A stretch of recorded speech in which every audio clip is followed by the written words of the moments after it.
और देखिए पाकिस्तान और अफगानिस्तान की सीमा पर एक बार फिर जबरदस्त बवाल मचा हुआ है और इस बार अफगानिस्तान ने अपनी सीमा के अंदर पाकिस्तान की एयर स्ट्राइक का जोरदार जवाब यहां दिया है।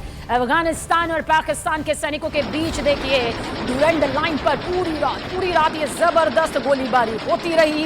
ये जंग किस तरह से अब नजर आ रही है, अब देखिए आमने सामने की लड़ाई में पाकिस्तान को बहुत ज्यादा नुकसान हुआ है।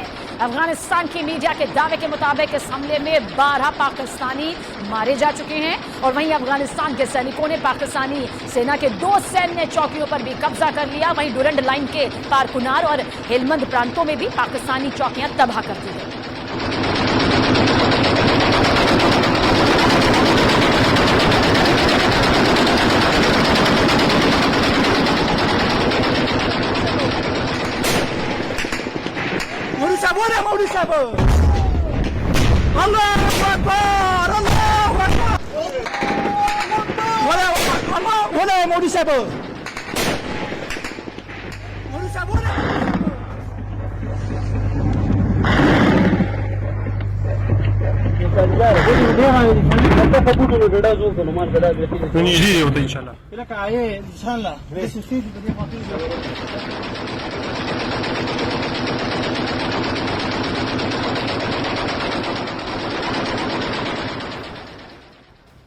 और देखिए सीमा पर अब हालात बताया जा रहा है कि जंग जैसे बन चुके हैं। दोनों देशों के बीच ताजा भिड़ंत उस हमले के बाद हुई है जिसमें अफगानिस्तान ने पाकिस्तान पर पहले एयर स्ट्राइक करने का आरोप लगाया था। दरअसल 9 अक्टूबर को अफगानिस्तान की राजधानी काबुल में तहरीक तालिबान पाकिस्तान के ठिकानों पर हवाई हमले हुए थे। अफगानिस्तान के आरोपों की अगर माने तो ये हवाई हमले पाकिस्तान की तरफ से किए गए थे। इसी के बाद दोनों देशों के बीच तनाव बढ़ गया है और ड्यूरेंट लाइन पर दोनों देशों के सैनिकों के बीच तेज झड़प यहाँ पर हो गई है। 2 अलग अलग तस्वीरें इसी से जुड़ी हुई आपके टेलीविजन स्क्रीन पर आप देखिए। पाक अफगान सीमा पर ये बहुत ज्यादा तनाव अब देखने को मिल रहा है। पाकिस्तानी सरहद पर अगर कुछ सुनाई दिया तो वो गोलियों की ही आवाज थी। ऐसे में दावा ये किया जा रहा है कि 12 पाकिस्तानी सैनिकों की मौत हो चुकी है। पाकिस्तान की तरफ से पाकिस्तान पर की गई गोलीबारी का पाकिस्तान के सैनिकों ने भी जवाब यहां पर दिया। सीमा पर पाकिस्तानी जवानों ने अफगानिस्तान की चौकियों पर हमला कर दिया। खबर है कि पाकिस्तान के इस हमले से अफगान सैनिकों को पीछे हटना पड़ा और दावा यह भी किया गया कि अफगान सैनिक अपने मारे गए साथियों को छोड़कर भाग गए।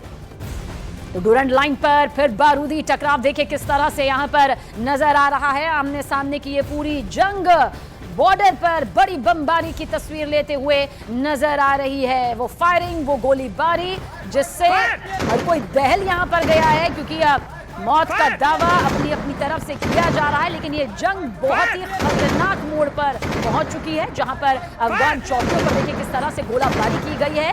पाकिस्तानी सेना का ये पलटवार यहां पर सामने आया है क्योंकि अफगानिस्तान की तरफ से भी जो जवाब यहां पर पाकिस्तान को दिया गया उसमें 11 सैनिक जो है पाकिस्तानी ढेर होने की खबर निकलकर सामने आई।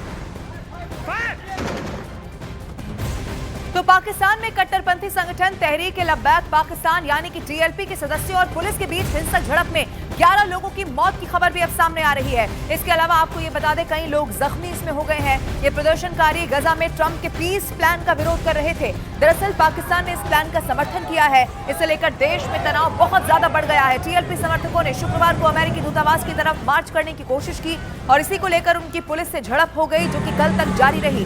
टीएलपी ने आरोप लगाया है कि पुलिस ने प्रदर्शनकारियों पर बेतरतीब फायरिंग कर दी है। टीएलपी का कहना इस पर यह भी है कि 11 सदस्य मारे गए और 50 से ज्यादा जख्मी हुए हैं। मार्च को रोकने के लिए सरकार ने इस्लामाबाद की ओर जाने वाली प्रमुख सड़कें ब्लॉक कर दी हैं और इस्लामाबाद और रावलपिंडी में मोबाइल इंटरनेट सेवा बंद कर दी गई है। इस प्रदर्शन की शुरुआत तब हुई जब पंजाब पुलिस ने टीएलपी मुख्यालय पर छापा मारकर इसके नेता साद रिजवी को गिरफ्तार करने की कोशिश की। साद निकल गया लेकिन पुलिस और साद समर्थकों के बीच हुई झड़प में कई लोग जख्मी हो गए और इनमें भी करीब 10 से ज्यादा पुलिसकर्मी शामिल हैं।